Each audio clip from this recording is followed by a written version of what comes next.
Pour commencer cet après-midi, le transport routier de marchandises est engagé dans une mutation schumpeterienne. Alors, on prononce assez souvent le nom de Schumpeter, c'est un économiste autrichien qui a théorisé la destruction créatrice, qui explique que l'évolution des techniques détruit des emplois, mais en crée beaucoup d'autres, quand, évidemment, les entreprises sont innovantes.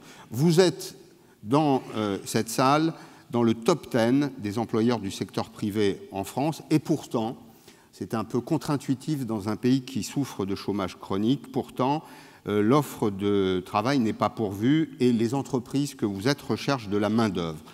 Manque d'attractivité du secteur, absence de perspective pour les jeunes dans ces métiers. Les jeunes se posent des questions, ces métiers auront-ils disparu dans quelques années? Je vous demande d'accueillir Florence Berthelot, déléguée générale de la FNTR. Bonjour à tous. Donc on m'a confié la dure mission de réveiller tout le monde pendant la sieste. C'est toujours un horaire difficile. Le but de mon intervention, en fait, au départ, ce n'était pas du tout moi qui devais intervenir, c'était le président du Forum international des transports, International Transport Forum, mais il n'a malheureusement pas pu se libérer. Et le but de l'intervention est de faire le point sur un rapport extrêmement intéressant, dont vous voyez la couverture, qui s'appelle « Gérer la transition vers le véhicule de transport routier de marchandises sans conducteur », qui existe pour l'instant sur le site de ITF uniquement en anglais, mais je dois remercier les équipes de l'AFT qui ont fait un remarquable travail de traduction en français, donc ce rapport existe aussi en français. Et je vais tenter d'en faire la synthèse, mais bien entendu, je vous en recommande vivement la lecture. Alors ce rapport est très important. Il a été établi donc par le Forum international des transports. Ce forum, en fait, dépend de l'OCDE. Et il a été établi en partenariat avec l'IRU, l'Union internationale des transports routiers, et également avec ETF, ETF étant le syndicat européen des travailleurs du transport.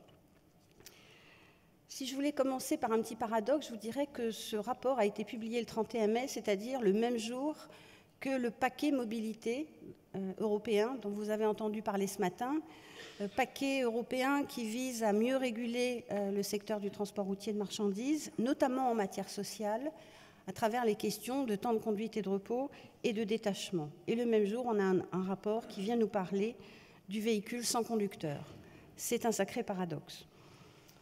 Alors, le thème du camion autonome est un thème très porteur pour nombre d'entreprises, de chercheurs, d'organisations diverses, et il suscite généralement des réactions très tranchées. Je ne trahirai aucun secret, Pascal, quand on a préparé le congrès et que je vous ai parlé du thème de cet après-midi et que vous m'avez dit « mais vous y croyez vraiment ?» Oui, je vous ai posé la question sincèrement. Eh bien, la question, c'est que y croire ou pas y croire ne change rien, car le véhicule autonome existe déjà. Il fonctionne sur site fermé en Australie et aux Pays-Bas, et ils sont testés aux États-Unis. Vous vous souvenez peut-être du congrès de l'année dernière où on vous avait montré le film de test de ces véhicules entièrement sans conducteur. Alors, le sujet est directement lié avec les prévisions de croissance de la demande de transport routier. Comme vous le voyez dans l'étude, il est bien, et de toute façon ça corrobore l'ensemble des études qui sont faites sur le sujet, le transport routier ne va pas cesser d'augmenter, quelles que soient les décisions politiques qui seront prises. Aujourd'hui, le transport routier représente la moitié des tonnes-kilomètres effectuées dans l'Union européenne et aux États-Unis. Ce qui me permet d'ailleurs de préciser que le champ de l'étude est effectivement l'Europe et les États-Unis réunis. Alors, je ne vais pas résister au plaisir de citer l'étude sur un point, qui rejoint d'ailleurs ce qui a été dit ce matin. Le succès du fret routier dans des segments de marché spécifiques par rapport à d'autres modes de transport tels que le transport maritime ou le transport ferroviaire peut s'expliquer par des avantages en termes de fiabilité, de distance et de couverture géographique du réseau, plutôt que par le prix et la rapidité.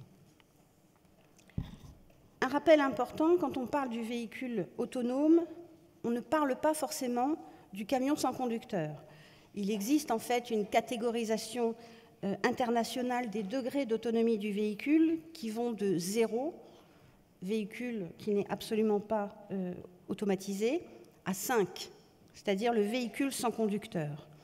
En fait, les niveaux 4 et 5 correspondent à des niveaux de conduite entièrement automatisés. Le niveau 5 est même celui dans lequel le véhicule se gère dans n'importe quelle situation. Un véhicule autonome est d'abord un véhicule connecté. Il communique avec les véhicules autour de lui, les appareils portables tels que les smartphones ou l'infrastructure.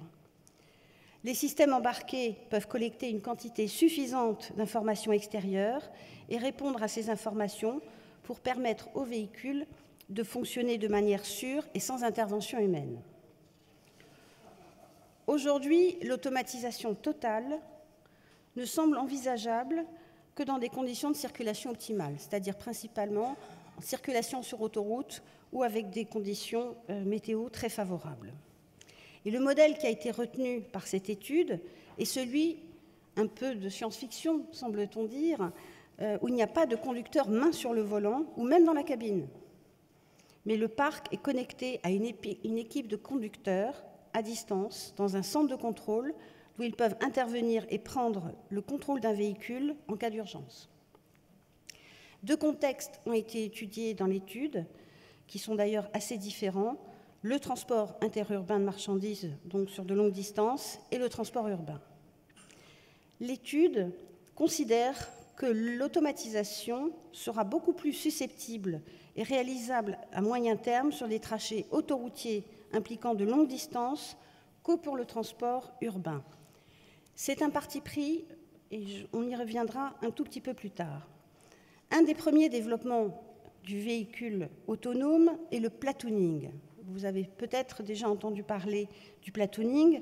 Il s'agit du déplacement en convoi de véhicules asservis par Wi-Fi.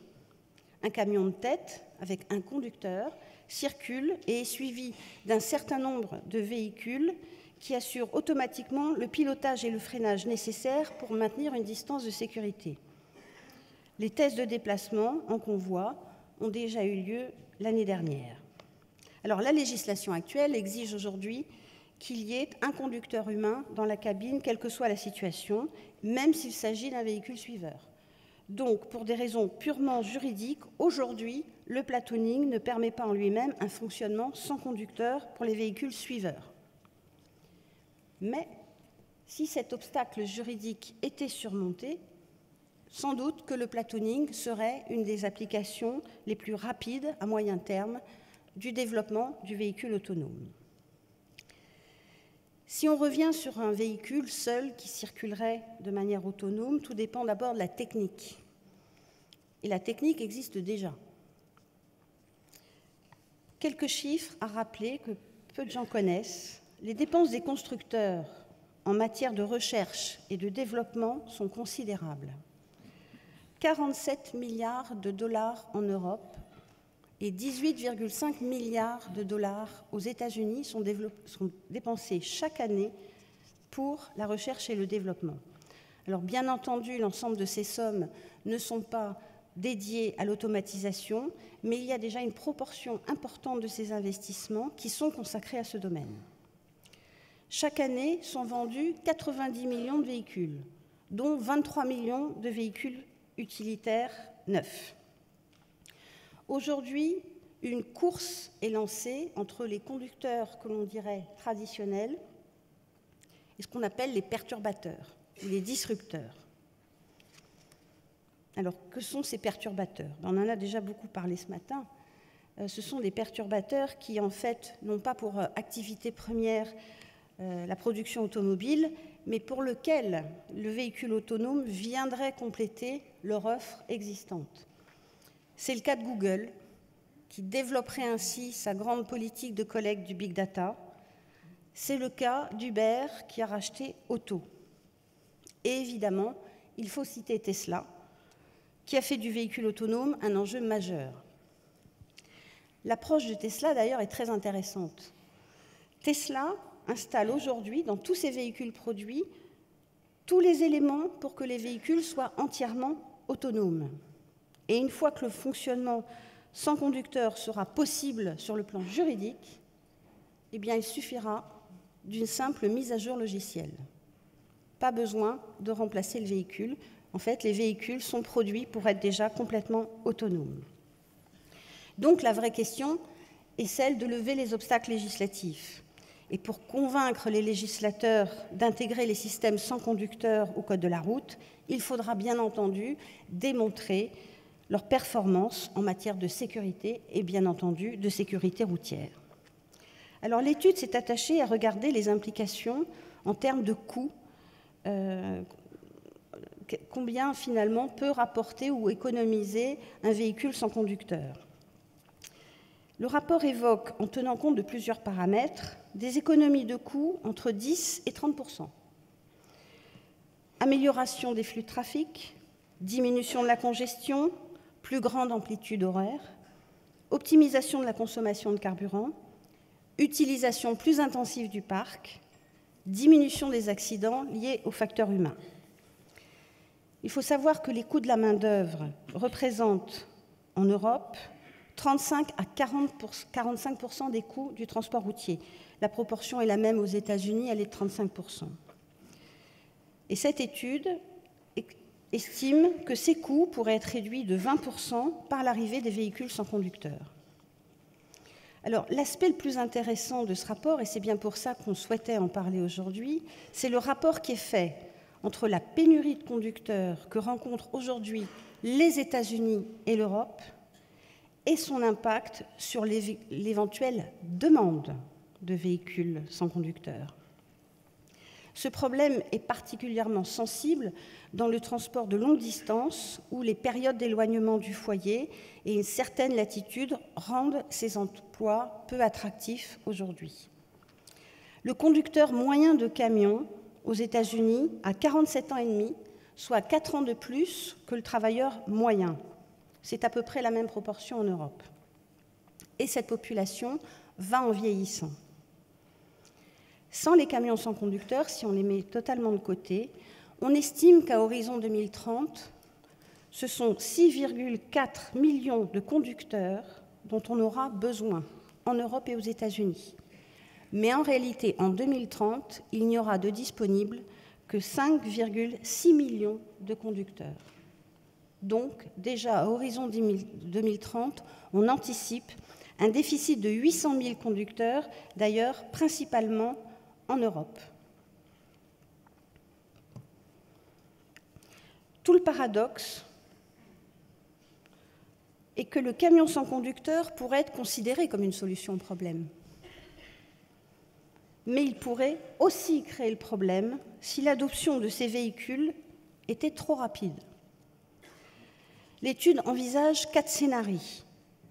Un scénario de base où, finalement, il n'y a pas d'extension des véhicules sans conducteur dans les 20 ans qui viennent. Leurs seules applications restent une utilisation sur circuit fermé. Ils ne sont jamais légalisés sur les routes publiques. Soit la technologie est incomplète, soit les législateurs demeurent très réticents. Le deuxième scénario est celui du scénario d'adoption conservateur. C'est-à-dire que les camions sont disponibles, mais le traitement par les législateurs est différent d'un pays à l'autre et l'évolution est très lente sur les 20 ans qui viennent. Ils sont développés sur quelques axes à partir de 2030 et en ville à partir de 2033 et encore dans quelques villes d'Europe et des États-Unis. Le troisième scénario est un scénario d'adoption régulée, c'est-à-dire que tous les obstacles de nature technique ou réglementaire sont résolus finalement assez rapidement. Le secteur du transport routier adopte rapidement la nouvelle technologie lorsqu'elle est disponible. Et des applications voient le jour, une fois de plus, sur de la longue distance et plus tardivement dans les zones urbaines. On estime dans ces cas-là que le développement sur la longue distance serait possible à partir de 2028 et en zone urbaine à partir de 2030. Et puis, il y a le scénario, le quatrième, d'adoption disruptif. Dans le scénario d'adoption disruptif, la technologie est apportée sur le marché par les fameux perturbateurs, qui se moquent totalement, comme en général ils le font, des obstacles de nature réglementaire. Le scénario suppose que la technologie est déployée sur la moitié des itinéraires longue distance à partir de 2021 et puis dans les villes à partir de 2022. Alors évidemment, quand on dit ça comme ça, on se dit, là on est dans la pure science-fiction. Oui, mais la Suède, qui est en général assez d'avant-garde en ce qui concerne la circulation des véhicules, a annoncé la semaine dernière qu'elle va tester d'ici 2021 un camion entièrement sans conducteur à partir de Göteborg sur une distance de 74 km.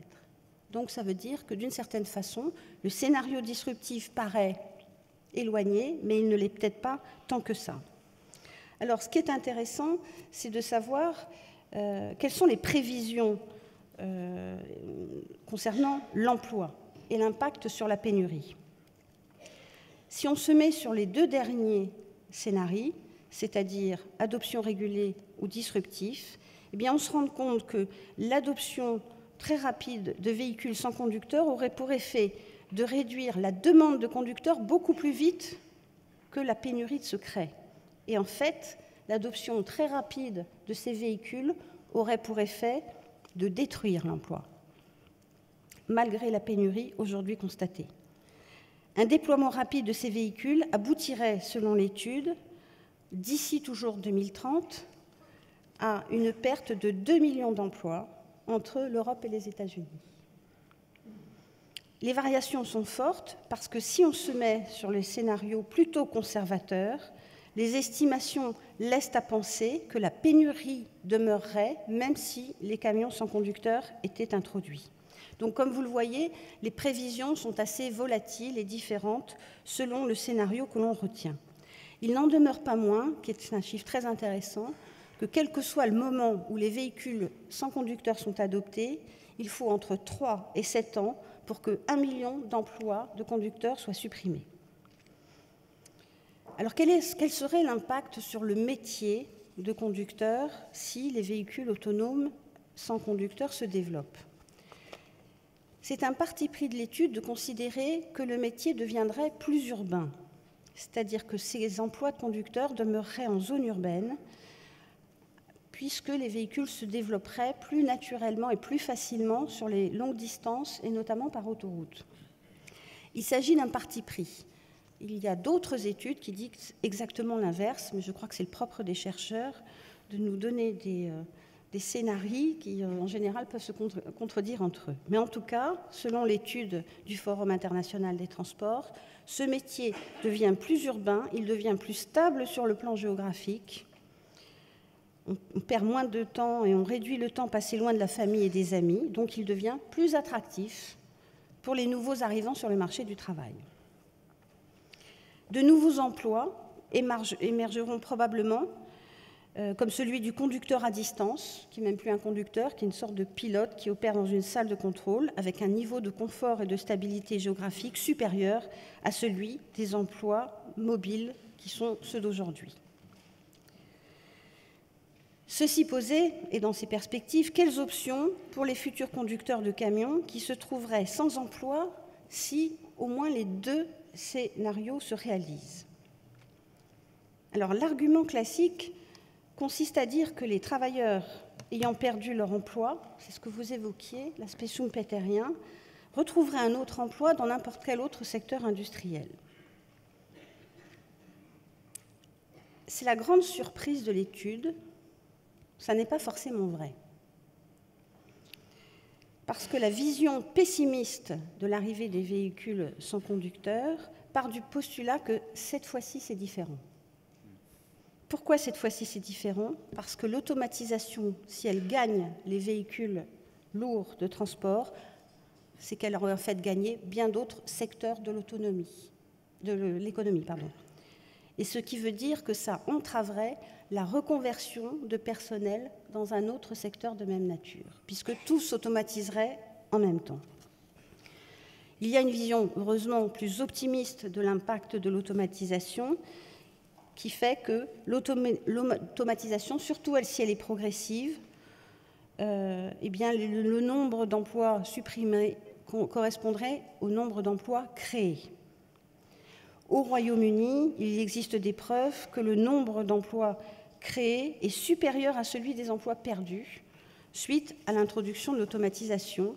et que la majeure partie des nouveaux emplois concernent des professions qui, elles, ne sont pas automatisables. Mais on reste, une fois de plus, dans la théorie. La dernière partie de l'étude envisage le rôle que les gouvernements pourraient jouer et comment ils pourraient accompagner le développement des véhicules sans conducteur et limiter les conséquences négatives en matière sociale. Je ne vous cache pas que pour nous, c'est la partie la plus délicate et la plus discutable du rapport.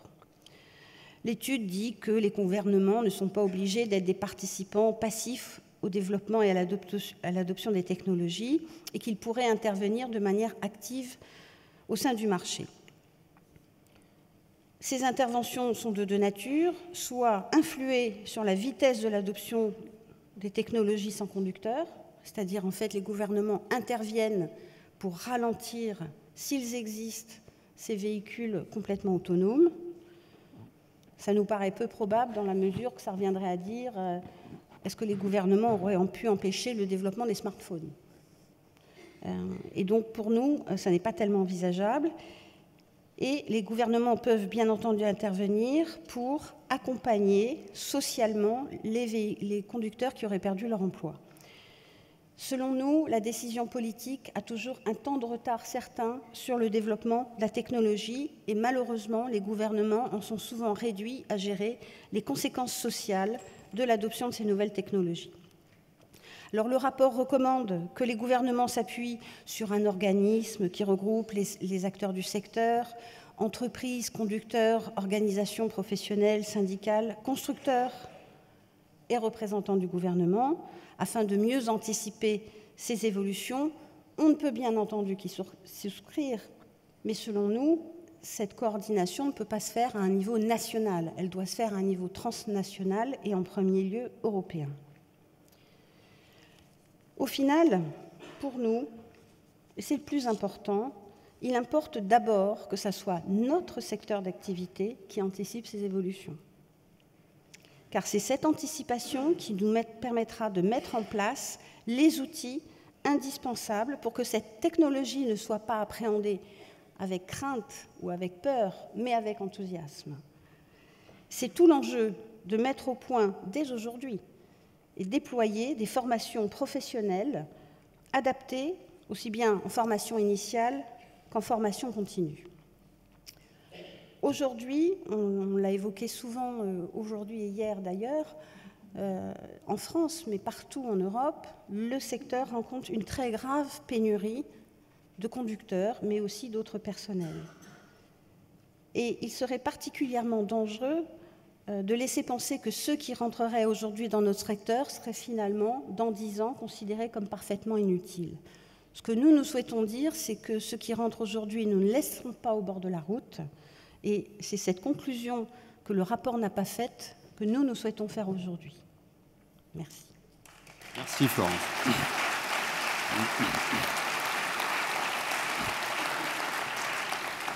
Je vous propose de rester avec moi. Vous décrivez une réalité incontestable, celle de l'évolution des technologies. Moi, j'ai appris beaucoup de choses en vous écoutant. Le manque de main-d'œuvre. Il y a des perspectives de moyen terme. Il y a aussi la réalité du court terme. Je vous propose de me rejoindre ici, autour de cette table ronde, pour évoquer l'initiative Tremplin que vous avez prise avec les présidents des organisations professionnelles. C'est le produit des principaux acteurs de la branche, l'Union TLF, Monsieur le Président Farc est là aujourd'hui, je ne le vois pas, mais je sais qu'il est là, je le salue, Michel Sett, du secteur du déménagement. Non, des voyageurs. Des voyageurs, pardon, absolument. C'est le président Yannick Collen dont je parlais, hein, du secteur du déménagement, et Madame Sandrine Bachy de l'UNOSTRA. Donc c'est une initiative commune. Donc si je résume, une reprise d'activité, on l'a vu ce matin, plutôt bon signe. Quand il y a de la croissance, c'est positif pour les entreprises. La chasse au gaspillage horaire, la pyramide des âges, ce que vous évoquiez tout à l'heure, c'est toutes les raisons de cette opération Tremplin dont la vocation est de répondre à un besoin de court terme. Tout à fait. C'est-à-dire qu'aujourd'hui, comme je dis souvent, vous ne pouvez pas aller dans une assemblée de transporteurs sans entendre ce problème de la tension sur le recrutement. Alors certes, il y a une reprise d'activité et puis il y a un vieillissement naturel aussi, un départ d'un certain nombre de personnels. Et au final, aujourd'hui, la situation est tellement tendue que nous avons des entreprises, et je pense que dans la salle, on ne me démentira pas, qui perdent des marchés faute de pouvoir mettre du personnel en face. Et donc, quel est le rôle d'une organisation professionnelle dans cette situation? Eh bien, c'est de tenter d'apporter une réponse. Seul, bon, on peut le faire. En région, il y a déjà beaucoup d'actions qui sont menées. Mais ce qui nous paraissait important, c'était finalement de fédérer l'ensemble des secteurs qui sont concernés, puisqu'il y a le transport routier de marchandises, mais également celui de voyageurs, le déménagement, la logistique. Finalement, tout le monde est impacté. Et pas seulement que d'un manque de conducteurs, de toutes sortes de personnel. Donc, il nous paraissait important de nous allier pour essayer de mettre en place une action forte, dont une des vocations, et pas la seule, est bien entendu d'aider les entreprises à recruter, mais surtout d'afficher auprès finalement de notre environnement notre tension.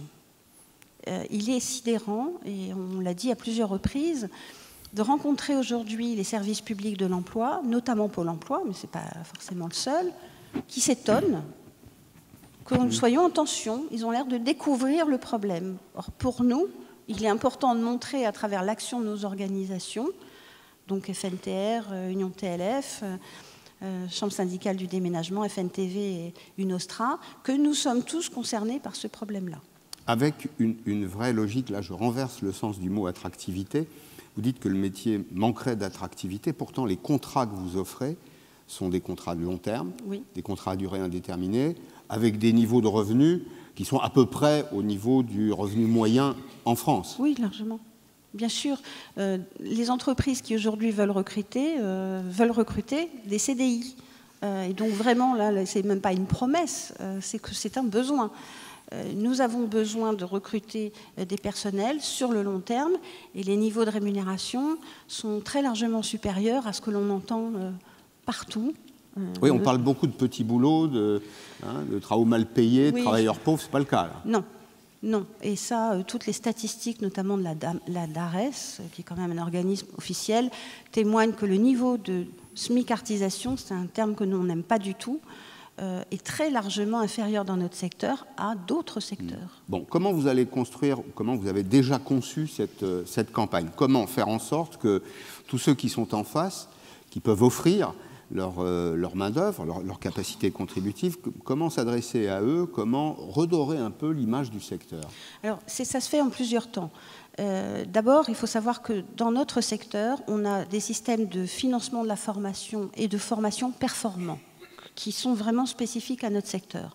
Donc on s'appuie déjà sur les outils de la profession que sont d'une part l'OPCA Transport et Services et d'autre part l'AFT, l'Association pour le développement de la formation dans le transport, qui sont déjà des outils performants et qui font partie intégrante de l'opération. Pour nous, ce qui est important, c'est que quand on entend des entreprises se plaindre de la tension, il nous faut une vision plus fine. Donc on est obligé de questionner plus finement les entreprises de combien de personnes avez-vous besoin, de combien de personnes avez-vous besoin, de quel profil avez-vous besoin et dans quel bassin d'emploi. Donc c'est pour ça qu'on a bâti un questionnaire. Alors je sais que certaines entreprises vont dire un questionnaire de plus. Il est très simple. Là, c'est pour la bonne cause. Ah non, mais c'est pour la bonne cause. Il est très très simple. On a beaucoup tous travaillé pour qu'il soit le plus simple possible. Je donne l'adresse www.tremplin2017.fr et j'incite toutes les entreprises qui n'ont pas fait à aller y répondre. Je mets une petite carotte. Ceux qui répondent seront prioritaires. Ça peut aider dans le traitement des tensions. Dans le même temps, bien entendu, la première chose que l'on a faite, c'est aussi d'aller vers les services publics de l'emploi pour leur exprimer la difficulté. Et alors on a des réactions parfois très surprenantes en région de services de Pôle emploi qui vous disent « mais je ne comprends pas, j'ai des milliers de demandeurs d'emploi dans ma liste en transport routier ». Sauf que la liste est fausse. Elle n'est pas actualisée. Elle n'est pas actualisée, elle est parfaitement fausse. Et le nombre de professionnels qui sont investis dans les questions d'emploi et recrutement le savent, on balayé les listes et on dit on nous donne 7000 noms, mais il en reste 30. Donc bon, voilà, c'est pour vous donner un exemple. Ensuite, il y a les services publics de l'emploi, mais il y a toutes les sources possibles que ce soit les sites internet, que ce soit même les sociétés d'intérim, les GEC, les groupements d'employeurs, avec lesquels finalement on fait un travail de sourcing pour aller trouver les candidats, et pas forcément ceux qui ont déjà travaillé dans le transport. Enfin, nous, on dit souvent, donnez-nous quelqu'un qui veut travailler, on le forme et on lui donne un emploi. Vous êtes ouvert aux nouveaux entrants? Largement, oui, musiciens y compris. Donc, ça, c'est une blague FNTR. Mais on est tout à fait preneur de toute personne qui veut s'investir, parce qu'on offre des perspectives d'emploi, des CDI, des bons salaires, et puis effectivement une vraie carrière dans ce métier, d'où finalement aussi cette présentation de cette question du camion sans conducteur, parce que dans l'esprit de certains, la science-fiction, c'est déjà aujourd'hui, et pourquoi rentrer dans un métier où finalement demain je n'aurai plus d'emploi? Enfin, les courbes que vous avez présentées montrent qu'il y a un scénario dans lequel il y a une transition douce, oui, et qui appelle des besoins de main-d'œuvre supplémentaires. Bien sûr. Et bien sûr, on aura toujours besoin de main-d'œuvre. On a un vrai problème de pyramide d'âge dans nos secteurs, alors à des niveaux plus ou moins accentués selon qu'on est en marchandises ou en voyageurs, mais il y a une question de renouvellement générationnel. Donc il nous faut vraiment aller trouver ces candidats. À partir de là, il faut aller chercher les financements en région, bien le plus souvent, et il faut les former. Et pour les former, on n'a pas trop de soucis, on a des organismes de formation qui sont performants. Le but, une fois de plus, comme on le dit souvent, peut-être que Tremplin ne va pas résoudre tout le problème en une seule fois de la pénurie que nous rencontrons aujourd'hui, mais c'est de montrer l'engagement de toute une profession pour une question totalement déterminante pour la pérennité de nos entreprises. Une question sur le calendrier. Qu'est-ce qu'il faut attendre et à quel moment?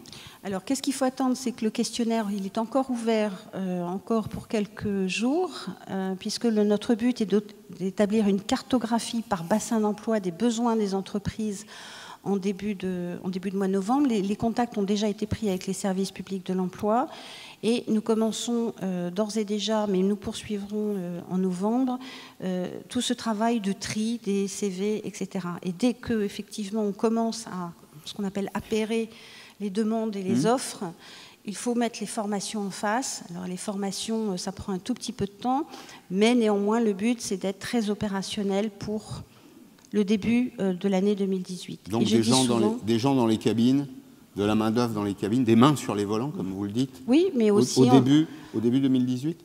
Ça va être très ambitieux, mais bon, la durée des formations varie d'ailleurs d'un emploi à l'autre.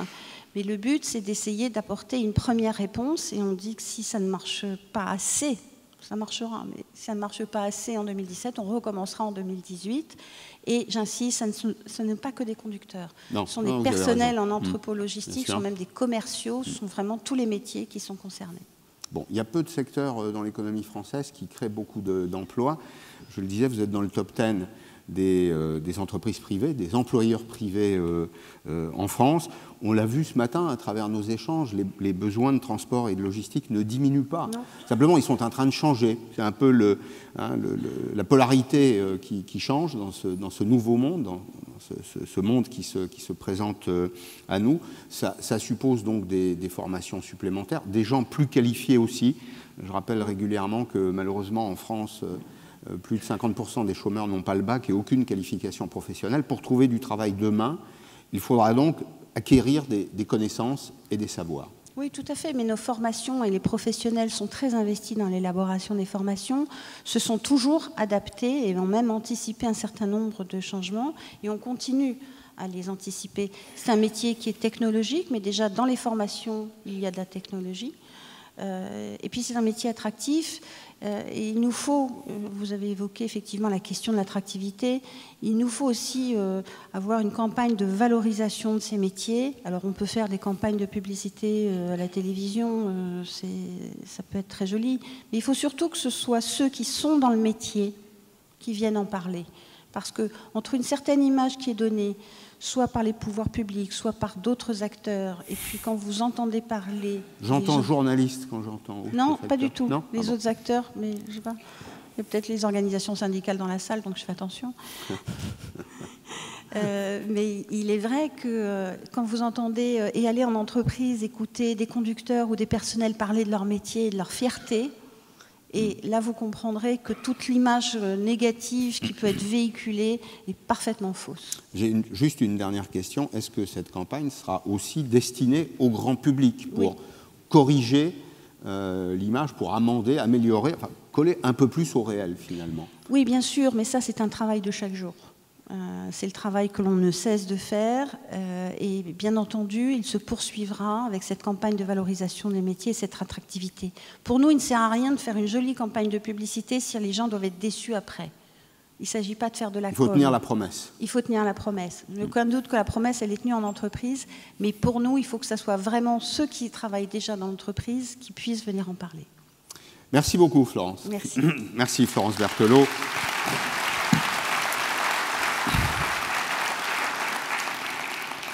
Florence Berthelot, déléguée générale de la Fédération nationale des transports routiers. Alors, on évoquait les besoins en termes d'emploi, quantité, qualité aussi, et pour montrer que le métier change, que les attentes des consommateurs elles-mêmes ont évolué, je vais demander à Jérémy Cohen-Boulakia de me rejoindre pour évoquer le cas de son entreprise, Vire Transport, et à monsieur Minaro de la Scalope. Installez-vous, je vous en prie. Alors, je vais commencer avec vous, Jérémy.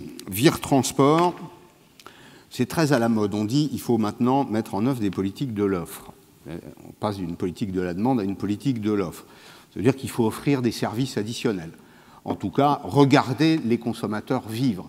Essayer de comprendre ce que veulent les consommateurs pour produire des services additionnels. Donc, vous êtes vraiment passé de la transaction à la solution, au service, avec des collaborateurs, puisqu'on évoquait la force de travail, la qualification, des collaborateurs qui sont formés, qui sont hybrides, j'allais dire, même qui sont d'une certaine façon agiles. Vous avez une aventure personnelle avec un grand fabricant, distributeur de meubles en Europe. Est-ce que vous pouvez nous la raconter, au moins sur le point de départ, et nous expliquer quel est le service que vous leur proposez? Oui, alors... Bon, bonjour, donc effectivement, Vire Transport, on est historiquement spécialisé dans la livraison chez le particulier de produits lourds et encombrants. Donc effectivement, on livre des meubles. Vous pouvez rapprocher un peu votre micro. Effectivement, donc on livre des meubles, canapés, électroménagers, literies. On livre les consommateurs des grandes enseignes.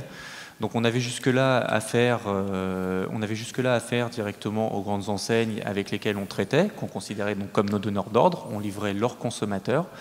Et depuis un an, on a monté une application, donc une application grand public qui est disponible sur les stores iOS et Android, une application qui s'appelle GG et qui, elle, est disponible, qui s'adresse directement aux consommateurs. Donc aux consommateurs, soit qui achètent dans les magasins, soit aux consommateurs qui décident de transporter quelque chose sur le marché de l'occasion, le Bon Coin, eBay, ce genre de choses, d'un point à un point B.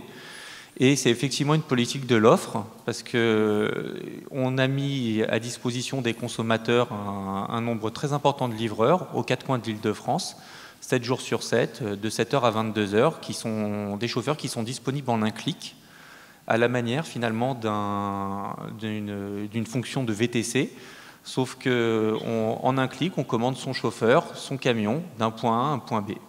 Et on s'adresse au consommateur directement. Cas de figure particulier, j'ai acheté 2 ou 3 bibliothèques Billy, vous voyez ce que c'est? Oui, bien sûr.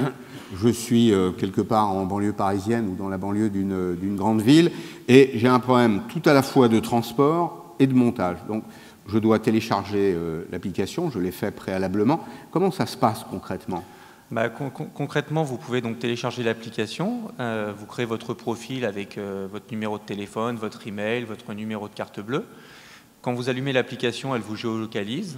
Vous avez connaissance ça, c'est le premier point. Ouais. C'est le premier point. Elle me géolocalise. L'application géolocalise évidemment le consommateur, qui, dans 99% des cas, est le point de départ de la course, mais ça peut être également un point de départ différent. Ça vous annonce également le temps d'approche du chauffeur le plus proche, suivant le niveau de service que vous aurez retenu. C'est-à-dire qu'on peut livrer les produits sur le trottoir, on peut les livrer à l'étage, on peut même aller jusqu'à l'installation, le montage des meubles, l'installation des électroménagers. Et vous avez donc connaissance du niveau du temps d'approche du chauffeur. Une fois que vous avez validé votre course, on vous informe de l'identité du chauffeur, de sa photo, l'immatriculation du camion. Et vous voyez le chauffeur se déplacer donc sur une map. Vous voyez le chauffeur se déplacer vers le lieu de Sur chargement. une carte, oui. Exactement. On suit l'arrivée du Exactement, camion. jusqu'au lieu de chargement. Et ensuite, il se passe quoi? Ensuite, il se passe quoi? Donc, on charge les produits. On peut même ramener gracieusement les consommateurs à leur domicile. Donc, dans les camions, on a mis des petits bonbons, des bouteilles d'eau, ce genre de choses. On peut ramener les consommateurs à leur domicile avec leurs produits. Bon, c'est un vrai service.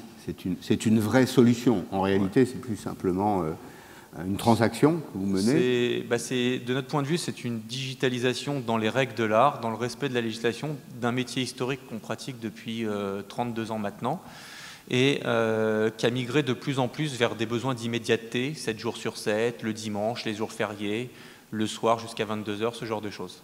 En payant, je vais être très cash, en payant des cotisations sociales en France, oui. En employant des salariés de droit français, clairement, oui. Et en payant des impôts. Clairement, oui, GG est une marque de la société Vire Transport, et donc à ce titre-là... C'est aussi une marque de RMC. Oui, c'est aussi une marque effectivement de RMC. Oui, c'est une marque de la société Vire Transport, et de ce point de vue-là, donc notre exploitation est réalisée avec licence de transport, capacité, versement de l'URSSAF, de la TVA, et ce genre de choses. Tout est fait dans les règles de l'art. Alors je reviens vers vous, parce que là on est pleinement dans le B2C, c'est-à-dire qu'on s'adresse au consommateur final. Oui. Je voudrais également accueillir M. Minaro de la Scalog. Vous concevez l'outil robotique et donc vous assurez vous aussi, à votre façon, une transition vers cette nouvelle économie. Alors, je voudrais savoir, parce qu'on parle là de la gestion des entrepôts, où sont ces robots dans les entrepôts et quel rôle jouent-ils? Le rôle de l'automatisation, est-ce qu'ils vont remplacer les individus? On est sur la question sociale notamment, ou est-ce qu'ils vont appeler des compétences supplémentaires des individus qui y travaillent? Ça va amener moins de pénibilité au niveau du travail et ça va changer un peu le travail de l'opérateur. Pour faire simple, ce que font les robots Scalog, aujourd'hui, quand vous commandez un DVD sur un site internet, vous avez un opérateur qui va parcourir à peu près 10 km par jour pour faire son picking de commande. Là, il va rester en poste et des robots vont aller chercher des étagères et les amener au niveau de l'opérateur. Donc, du coup, on va à peu près gagner 70% de son temps, c'est à peu près la moyenne nationale, sur sa productivité. Donc, son travail va changer. Il va changer de deux manières. La première, c'est d'utiliser son appareil et ses robots, d'utiliser l'informatique qui va avec, tout ça est commandé par des informatiques, il va lui-même lancer ses vagues de commandes, il va lui-même vérifier que les robots sont en bon état, il va vérifier qu'ils sont chargés. Donc il y a toute une partie qui est l'entretien de l'outil de production qu'il va devoir faire lui-même dans un premier temps. Donc le travail change dans la mesure où on ne fait pas que faire du picking en circulant dans une allée, mais on se sert d'outils informatiques qu'on doit maintenir et il faut que la personne s'approprie ce système-là. Il y a deux questions en fait dans la formation, parce que c'est un des aspects débattus cet après-midi. Il y a deux aspects dans votre cas, c'est la formation des collaborateurs et des formations additionnelles en termes de maintenance. Il y a d'abord l'utilisation et ensuite l'entretien des machines. Tout à fait. Donc on va trouver, si vous voulez, alors ça se trouve déjà dans les unités de production, dans l'automobile ou autre. À un moment, quand votre parc d'automatisation est important, vous allez devoir recruter des gens qui vont être capables de dépanner immédiatement. Donc pour le dépannage immédiat, vous avez deux solutions. Soit vous vous référez uniquement à votre fournisseur en l'appelant à chaque fois qu'il y a un incident, soit vous avez suffisamment d'automatisation chez vous, dans votre entrepôt, par exemple, pour pouvoir faire appel à quelqu'un qui va être en interne et à qui les fournisseurs vont faire un transfert de compétences pour qu'ils puissent dépanner rapidement. Ce qu'il ne faut pas oublier dans l'automatisation, que ce soit des camions, que ce soit des robots, ce que vous voulez, c'est qu'en cas de panne, tout se bloque. Enfin, chez nous, moins, mais généralement, ça se bloque. On parlait des camions tout à l'heure qui suivaient par des Wi-Fi. S'il y a un des Wi-Fi qui tombe en panne, ça veut dire qu'il y a un camion qui reste au bord de l'autoroute. Donc il faut quelqu'un qui ait la capacité, pas de réparer la borne Wi-Fi, pas jusque-là, mais qui soit capable d'identifier le problème et de le changer. C'est un monde hyper technique là, que vous décrivez en réalité. Alors, on ne va pas aller jusqu'au démontage et, je dirais, aux réparations complètes. On va simplement être capable de prendre des pièces de rechange et il faut que les outils et les robots qui sont créés ou les véhicules puissent facilement avoir des pièces qui soient interchangeables, où on peut identifier, on change un module pour un autre. Donc après, dans les outils qui vont être choisis, il faut que rapidement quelqu'un puisse dépanner le système automatique. Les profils que vous allez devoir recruter dans les années qui viennent, ceux que vous avez déjà et ceux que vous imaginez recruter dans les années à venir? Nous, on est concepteurs, donc on va recruter des ingénieurs de haut niveau en informatique, en robotique et en réseau. Et pour vos clients? Pour nos clients, on ne va pas aller jusqu'à des profils ingénieurs, on va prendre des gens qui ont un profil technique, qui vont être des IUT ou des BTS technologiques, beaucoup en informatique, en réseau, puisque tout est en communication, que ce soit du Wi-Fi, du GPS ou de la lecture optique. Donc il y a beaucoup de notions de réseau aujourd'hui, il faut le savoir. Et après, en mécanique, ça reste assez simple, c'est juste des changements de pièces. C'est surtout l'informatique et la partie réseau. Qu'est-ce qu'on en attend? Vous avez évoqué la décrue de la pénibilité pour les collaborateurs, mais est-ce qu'on en attend des gains de productivité? Là encore, je vais être très direct, est-ce que ça rapporte quelque chose? Parce qu'à la fin, il faut que la profitabilité soit au rendez-vous. Si je prends notre cas, nous aujourd'hui, un opérateur manuel qui marche dans un entrepôt passe 70% de son temps à marcher. Donc là où il y avait trois personnes, 3 opérateurs, on va faire le même travail avec un opérateur. Aujourd'hui, chez nous, je tiens à préciser une chose, chez nos clients actuels, je ne dis pas ça pour le futur, mais pour les clients actuels, nos clients, que ce soit des logisticiens ou que ce soit des clients directs, aujourd'hui très clairement ont de la croissance. Donc ces automatisations permettent de reprendre cette croissance. On n'est pas dans du, entre guillemets, excusez-moi pour le terme anglais, du cost killing, où on est là pour réduire les coûts. On est là pour absorber une croissance, notamment sur les ventes Internet ou pour certaines enseignes sur des ventes magasins. Dans les 2 cas qui sont évoqués, là, il y a le vôtre, Jérémy, dans lequel il y a une contribution humaine. On reste dans une activité, alors certes digitalisée, mais très incarnée. Il y a quelqu'un. Et dans votre cas, en revanche, il y a plus de robots, mais moins de pénibilité pour les individus. Est-ce que les solutions que vous proposez vont permettre aux entreprises qui sont là d'accroître leur volume dans une situation qui est idéale pour les chefs d'entreprise, une situation dans laquelle on est à coût constant et où on est capable d'absorber des volumes supplémentaires d'affaires? Typiquement, quand on a une productivité qui est multipliée par 3, c'est vrai que si on a une croissance, on ne va pas avoir besoin d'avoir 3 fois plus de personnel. Ouais. On va pouvoir ainsi absorber la croissance. Généralement, pour l'instant en France, c'est peut-être pas le cas d'ailleurs à l'étranger, mais les sociétés qui investissent dans les automatisations et dans la robotique, ce sont des sociétés qui veulent absorber de la croissance. Elles ne sont pas encore dans des points de cost killing. Vous avez mesuré les conséquences sur l'emploi en termes de quantité cette fois-ci ou pas? Non. Aujourd'hui, nos clients sont dans de la croissance. Donc, on n'a pas eu de clients qui nous ont dit j'ai licencié du monde à cause de ça. Ce qui peut un peu diminuer quand même, pour être tout à fait clair, c'est tout ce qui va être intérim. Dans ces cas-là, quand il y a des pics d'activité, on ne va pas forcément embaucher autant d'intérimaires qu'on en embauchait au moment des fêtes de Noël, dans la cosmétique par exemple. Bon. Donc voilà, des robots qui sont au service du bien-être au travail aussi. Je crois qu'on peut dire ça, hein, tout à fait. Qui permettent aux entreprises de faire plus et mieux à un niveau de personnel, à un périmètre social à peu près comparable. Je reviens à vous, Jérémy, sur cette appli GG qui m'intéresse beaucoup. J'ai peut-être oublié de vous poser la question essentielle. Est-ce que ça marche? Est-ce que ça marche bien? Alors ça marche même très très bien. Ça marche même très très bien. Alors on est dans une, pour parler de la productivité et ainsi de suite, bon, évidemment nous les gains de productivité on les fait par justement une politique de l'offre. Plus on met de chauffeurs de disponibles sur le marché, plus les chauffeurs sont proches potentiellement des lieux de chargement et moins ils ont de route à vide entre une fin de livraison et un nouveau chargement. Donc évidemment il y a des gains de productivité qui s'opèrent de cette manière. De l'autre manière, au back-office, ça consomme de manière générale beaucoup moins de monde qu'une activité dite historique et traditionnelle.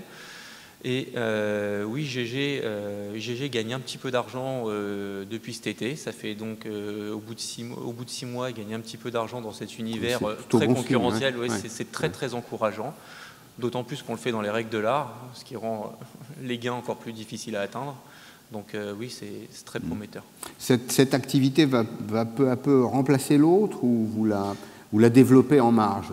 Non,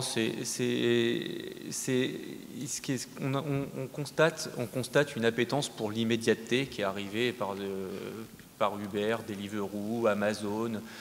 L'immédiateté, en tout cas dans des grandes villes comme Paris ou la très grande région parisienne, et demain, puisqu'on le lancera également dans d'autres grandes villes de province, l'immédiateté est un véritable sujet. Il fallait qu'on se dote d'outils capables de traiter ce nouveau comportement. Et une exploitation dite traditionnelle, de notre point de vue, n'était pas suffisamment armée pour opérer la transition. Donc on a vraiment souhaité gérer ce sujet en mode start-up. Vous l'avez rapidement évoqué, mais j'avais cette question. Comment entendez-vous vous déployer et selon quelle échéance, selon quel calendrier? De manière quasiment certaine, on ouvrira sur la région de Lille, Rennes et Lyon sur le premier trimestre 2018. Bon, c'est peut-être un peu tôt pour le dire, mais est-ce que vos clients vous sont fidèles? Est-ce qu'il y a un taux de retour important? Autrement dit, quand on a consommé une fois ce service, est-ce qu'on y revient? Alors, il y a plusieurs types de clientèle. Il y a évidemment les consommateurs qu'on capte à la sortie des grandes enseignes.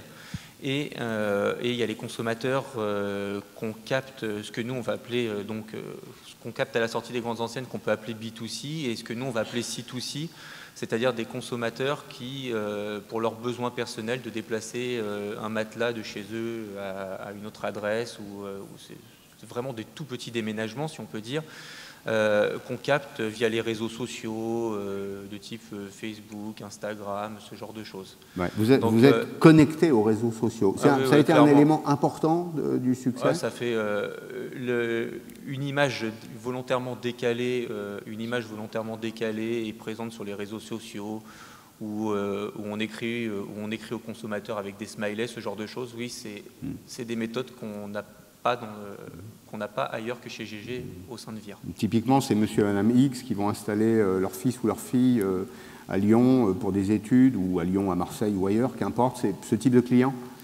Alors, pour le moment, c'est uniquement départ Île-de-France et arrivée Île-de-France. Arrivée Île-de-France. Ouais. Mais rapidement, vous pensez franchir un cap ou pas? Non, parce qu'on c'est un marché de proximité. On est vraiment sur un marché de proximité. Et si on venait à ouvrir à Lyon, évidemment, ça serait pour traiter départ Lyon et proximité de Lyon, pour arriver Lyon et proximité de Lyon. J'avais une autre question. Comment se sont construites vos relations avec ces grandes enseignes? Alors, elles ne se sont pas construites il y a un an avec GG, elles se sont construites depuis, pour certaines, des décennies avec VIR Transport.